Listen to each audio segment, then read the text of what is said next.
নমস্কার বন্ধুরা, আর মাঝে মাত্র 3 দিন পরেই 1 ফেব্রুয়ারি 2025-এ বাজেট পেশ করতে চলেছেন কেন্দ্রীয় অর্থমন্ত্রী নির্মলা সীতারামন।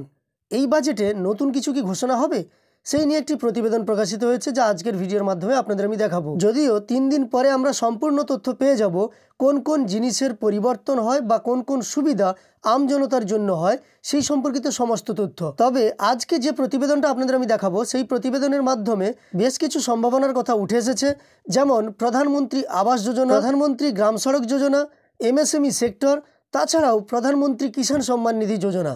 এই সমস্ত ক্ষেত্রে বরাদ্দ বাড়াতে পারে কেন্দ্রীয় অর্থমন্ত্রক। এমনিতেই সাধারণ মানুষের প্রত্যাশা বৃদ্ধি পেয়েছে এবং মুদ্রাস্ফীতির ফলে সাধারণ মানুষের আর্থিক আয় যাতে বৃদ্ধি হয় সেই জন্য ভর্তুকিযুক্ত প্রকল্পগুলিতে আরও ছাড়ের পরিমাণ বৃদ্ধি করার জন্য বিশেষজ্ঞরা মতামত দিয়েছেন। তাছাড়াও সাধারণ মানুষকে আর্থিক সহযোগিতা বৃদ্ধির জন্য বেশ কিছু প্রস্তাবনাও পড়েছে, যার মধ্যে প্রধানমন্ত্রী আবাস যোজনা এবং প্রধানমন্ত্রী কিষাণ সম্মান নিধি যোজনায় বরাদ্দের পরিমাণ বাড়ার একটা সম্ভাবনাও তৈরি হয়েছে। তাই এখনকার প্রতিবেদনের মাধ্যমে আমরা সমস্ত তথ্যগুলো একসাথে দেখে নেব। সেই সঙ্গে আবারও বলবো, এখনকার ভিডিওতে যে প্রতিবেদনটি আমরা দেখব সেখানে কিন্তু সমস্ত কিছুর ওপর একটা সম্ভাবনার কথা বলা হয়েছে। কোনোটা যে বাস্তবে ফলপ্রসূ হবে তেমন কোনো নিশ্চয়তা নেই। তো আপনি যদি ভাবছেন যে ফলপ্রসূ সংক্রান্ত কোনো তথ্য জানতে, তাহলে অবশ্যই এই ভিডিওটি আপনি স্কিপ করতে পারেন।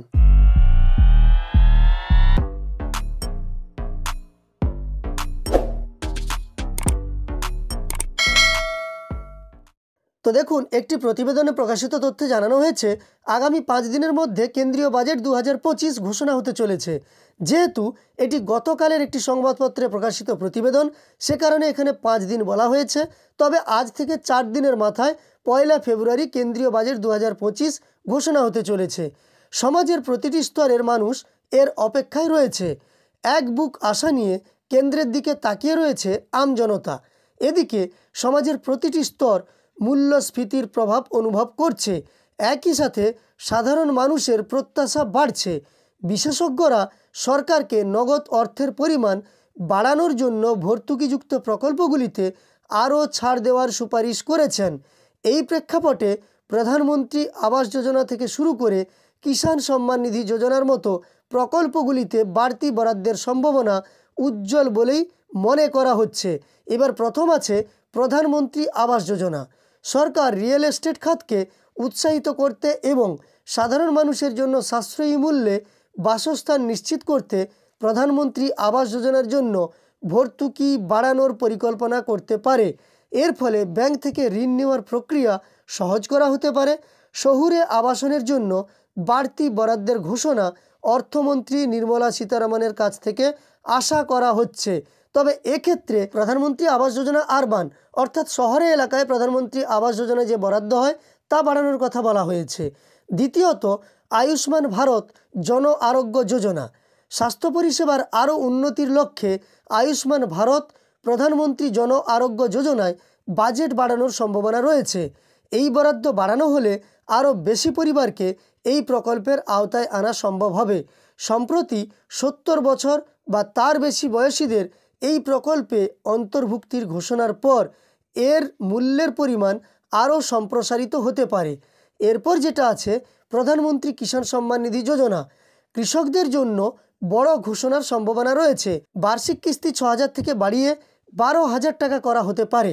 কৃষকদের দীর্ঘদিনের দাবি অনুযায়ী সস্তা ঋণ এবং কম ট্যাক্সের ব্যবস্থাও করা হতে পারে। তো এক্ষেত্রে বলা হয়েছে কেসিসি বা কিষাণ ক্রেডিট কার্ড যে আছে সেখানে ঋণ নেওয়া হলে কৃষকদের যেন আরও সস্তা ঋণ বা কম সুদে ঋণ দেওয়া যায়, সেই ব্যাপারেও কিন্তু হয়তো নজর দেওয়া হতে পারে, সেটাই জানানো হয়েছে। তাছাড়াও প্রধানমন্ত্রী কিষাণ সম্মান নিধি যোজনায় আর্থিক সহায়তার পরিমাণ বাড়ানো হতে পারে। এরপর আছে প্রধানমন্ত্রী গ্রাম সড়ক যোজনা। গ্রামীণ অবকাঠামো উন্নতির জন্য প্রধানমন্ত্রী গ্রাম সড়ক যোজনার বাজেট 10% বাড়ানোর প্রস্তাব পূরণ করতে পারে। গত বছরের 14,800 কোটি টাকা বরাদ্দে এবছর বাড়িয়ে 16,100 কোটি টাকা করা হতে পারে। অর্থাৎ 14,800 কোটি থেকে বাড়িয়ে 16,100 কোটি টাকা করা হতে পারে প্রধানমন্ত্রী গ্রাম সড়ক যোজনার বরাদ্দ।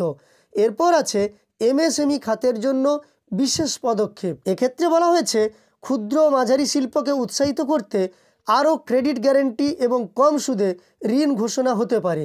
এমএসএমই খাতকে সক্রিয় করতে এই পদক্ষেপ অর্থনীতিকে আরও শক্তিশালী করবে। বিশেষজ্ঞদের মতে আসন্ন বাজেটে মূল্যস্ফীতির চাপ কিছুটা কমানো এবং সাধারণ মানুষের জীবনযাত্রার মান উন্নত করার দিকে নজর দেবে। প্রধানমন্ত্রী আবাস যোজনা, কিষাণ সম্মান নিধি এবং জন আরোগ্য যোজনার মতো প্রকল্পগুলিতে বাড়তি বরাদ্দ দেশের অর্থনীতিকে আরও চাঙ্গা করবে বলেই মনে করা হচ্ছে। তো আজকের এই প্রতিবেদন থেকে আমরা বুঝতে পারলাম যে আগামী 1 ফেব্রুয়ারি যে বাজেট পেশ হতে চলেছে সেখানে আমজনতার জন্য হয়তো কেন্দ্র সরকার ভাবতে পারে বিভিন্ন সাধারণ মানুষের জন্য পরিচালিত প্রকল্পগুলিতে আর্থিক সহায়তার পরিমাণ বাড়ানোর একটা লক্ষ্য থাকতে পারে সরকারের। দেখা যাক কি হয় পরবর্তীকালে। এই ধরনের তথ্য তো আমরা 1 ফেব্রুয়ারি থেকেই পেয়ে যাব, তখনই আপনাদের একে একে জানিয়ে দেব। আপাতত এই সংবাদ বা এই প্রতিবেদন থেকে আমরা কয়েকটা সম্ভাবনার কথা জানলাম। এইগুলো দেখার পরে আপনার মন্তব্য কমেন্টে অবশ্যই জানিয়ে দেবেন। এই ভিডিওটি ভালো লাগলে একটি লাইক করার সঙ্গে সঙ্গে এই চ্যানেলের সঙ্গে যুক্ত থাকতে চ্যানেলটিকে সাবস্ক্রাইব করে পাশে থাকা নোটিফিকেশন বেল আইকনটাও অল করে রাখবেন। ভিডিওটি শেষ পর্যন্ত দেখার জন্য অসংখ্য ধন্যবাদ।